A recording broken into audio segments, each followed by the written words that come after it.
বাল্য বিবাহ ও শিশু পাচার রোধে গুরুত্বপূর্ণ প্রশাসনিক সেমিনার অনুষ্ঠিত হলো জলপাইগুড়িতে।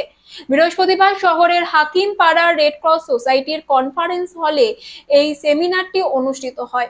বিভিন্ন স্কুলের প্রধান শিক্ষিকাদের পাশাপাশি এদিন উপস্থিত ছিলেন মহকুমা শাসক তমজিৎ চক্রবর্তী, সদর বিডিও মিহির কর্মকার, সমাজ কল্যাণ দপ্তরের আধিকারিক সহ পুলিশ প্রশাসন।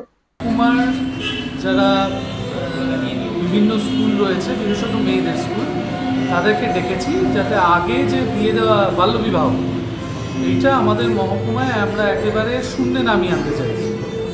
আমাদের মাননীয় জেলা শাসক এটা নিয়ে খুব উৎসাহী ভূমিকা নিয়েছেন এবং মাননীয় জেলা শাসক আর্লি ম্যারেজ, আর্লি প্রেগন্যান্সি দুটোতেই ম্যাডাম খুব বলেছেন যে এটা প্রিভেন্টিভ স্টেপস নিতে হবে।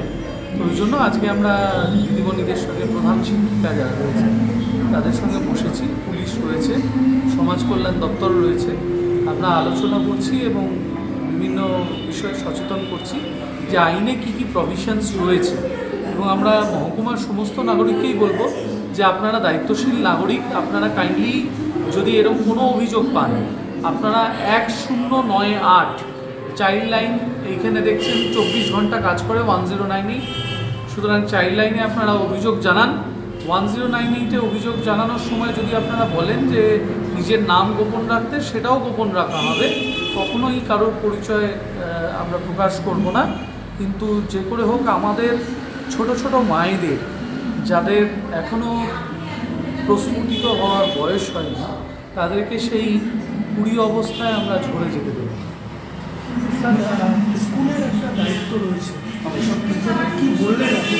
এখন চলছে আমাদের মিটিংটা, আমরা বেসিক্যালি ওটাই বলছি প্রধান শিক্ষিকাদের যে ওনারা একটা সচেতনতা যাতে গড়ে তুলতে পারে রাজ্যের এলাকায় এর কী কী আইনি প্রতিবিধান রয়েছে, কীভাবে ওনারা করতে পারেন, এগুলো নিয়ে আলোচনা করছি। আমরা সমাজের বিভিন্ন স্তরের মানুষদের কাছে পৌঁছচ্ছি। স্যার, মোট স্কুলের সংখ্যা কি আছে? এই মুহূর্তে আমাদের 50টি স্কুলকে ডাকা হয়েছে, 3টি ব্লক এবং 3টি মিউনিসিপ্যাল কর্পোরেশন অথবা মিউনিসিপ্যালিটি, মানে Jalpaiguri Maynaguri municipality plus Siliguri corporation, আর আমাদের রাজগঞ্জ সদর এবং ময়নাগুড়ি।